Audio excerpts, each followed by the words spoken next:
eu sou o psicólogo Rael de Mello e hoje a gente vai conversar um pouco sobre os gatilhos da ansiedade. Muito bem, a gente sabe que a ansiedade ela é uma coisa multifatorial, quer dizer, são vários fatores que influenciam um estado ansioso. Eles podem ser biológicos, psicológicos ou até mesmo sociais. Dentro dos fatores psicológicos, existem o que a gente chama de gatilhos da ansiedade ou gatilhos ansiogênicos. O que são eles? São elementos ou estímulos, sejam internos ou externos, que iniciam ou intensificam um estado ansioso. Um exemplo dos gatilhos internos são as sensações que a gente tem do nosso próprio corpo. Por exemplo, a taquicardia, o próprio tremor quando a gente fica nervoso. Isso às vezes a gente identifica e vendo esses gatilhos, a gente pode ficar mais ansioso do que a gente está. Outros gatilhos internos são as fantasias negativas. Por exemplo, a gente tem aquele sentimento de incapacidade, de achar que tudo que vai dar é errado, de se achar incompetente, enfim, ter todas aquelas fantasias que deixam a gente para baixo e nos desmotivam para fazer o que a gente tem para fazer.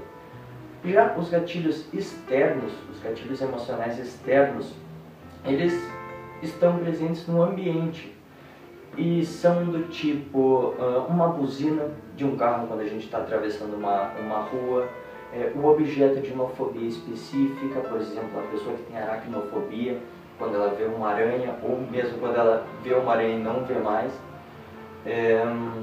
Numa situação de um trabalho onde a pessoa está desenvolvendo, ela está sempre ansiosa, está ficando sempre nervosa, quando ela vai para um trabalho que é para ela desagradável, pode existir algum gatilho de ansiedade lá. Então, muito bem, por que a gente está falando sobre isso? Porque se a gente consegue identificar os gatilhos que disparam a nossa ansiedade, a gente consegue trabalhar com eles, ter consciência deles e achar estratégias para que eles não tragam muitos prejuízos para a gente. Há alguns gatilhos que são naturais e saudáveis, por exemplo, a buzina de um carro. Então a gente pode estar um pouco distraído, atravessando a rua, quando a gente ouve uma buzina de um carro, a gente fica num estado ansioso, alerta, olha o carro que está vindo e rapidamente recua para a calçada. Então, quer dizer, esse é um gatilho ansiogênico que garante a nossa sobrevivência. Mas existem alguns outros gatilhos que não ajudam muito a nossa e diminuem a nossa qualidade de vida. Por exemplo, na própria fobia específica.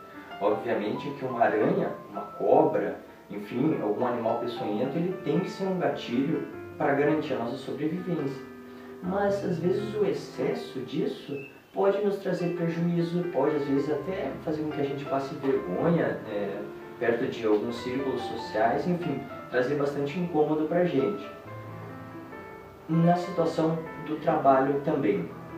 Então, muitas vezes relatam que estão ansiosas, que ficam nervosas no trabalho, se sentem completamente desgastadas, mas não conseguem identificar exatamente o que desencadeia todas essas sensações negativas nela. Então, esse trabalho de a gente identificar os gatilhos que nos deixam ansiosos faz com que a gente, como eu disse inicialmente, desenvolva estratégias para reduzir seus prejuízos. Então tá, muito bem, Raul. E como que eu posso fazer isso? Geralmente os passos que eu vou dar agora são feitos junto com um processo clínico, junto com um psicólogo, mas são passos que vocês podem fazer sozinhos também em casa. Primeiro passo então, é tu identificar se o gatilho ele é saudável ou não. No caso da buzina, no caso de uma freada de carro, de um barulho inesperado, são obviamente saudáveis. Mas no caso do trabalho ou no caso das fobias específicas, não são tão agradáveis assim. Então, identificados isso, vocês vão pegar um papel e uma caneta, que nem eu estou aqui, vocês vão dividir a folha no meio e do lado vocês vão fazer sempre 3 perguntinhas: o que, quando e onde. Isso vai ajudar em que vocês identifiquem melhor os disparos E às vezes o que pode inicialmente ser considerado um gatilho, pode na verdade não ser, e um outro fator ser um gatilho mais importante. No caso então da fobia de aranha. Então se pergunte, o que mais te deixa ansioso? O que mais te deixa nervoso, com medo?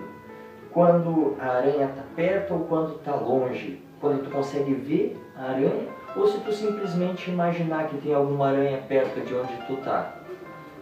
O mesmo vale para outros, para ratos, para cobras, enfim, para outros tipos de animais. Obviamente que se for uma ameaça real, você deve dar atenção para esses gatilhos.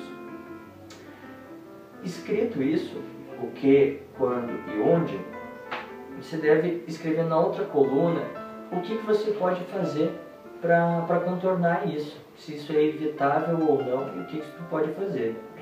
No caso então dos nossos objetos fóbicos, se manda detetizar uma casa, ou se não é um perigo real, que tu converse com uma pessoa, expõe esse medo, como que tu pode lidar com isso.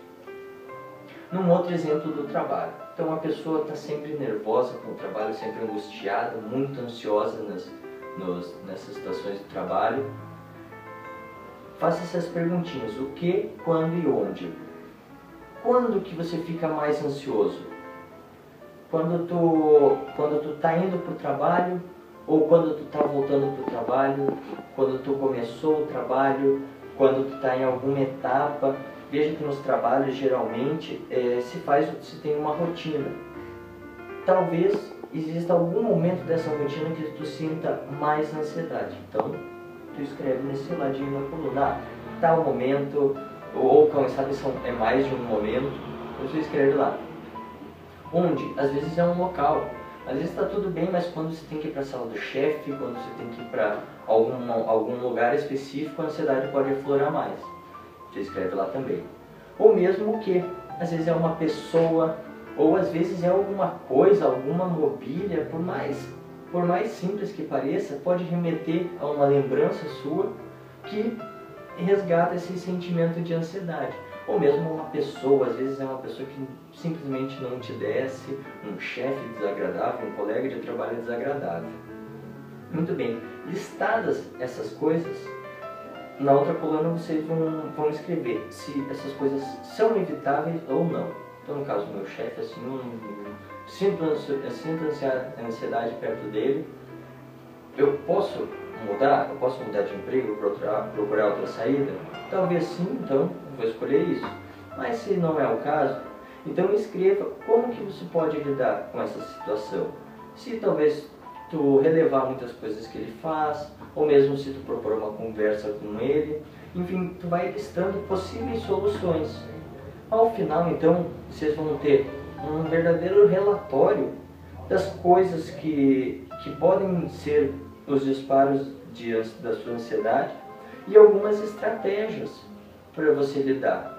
Então, quer dizer, inicialmente você só tinha situações que geravam ansiedade. Agora não, agora tu já tem um descritivo, tu tem mais elementos, o que obviamente promove umas soluções mais conscientes. E assim tu pode ir tratando e lidando com várias situações da tua vida visando uma melhora de qualidade dela. Tá ok? Então um abraço para vocês e até o próximo vídeo, pessoal. Tchau, tchau.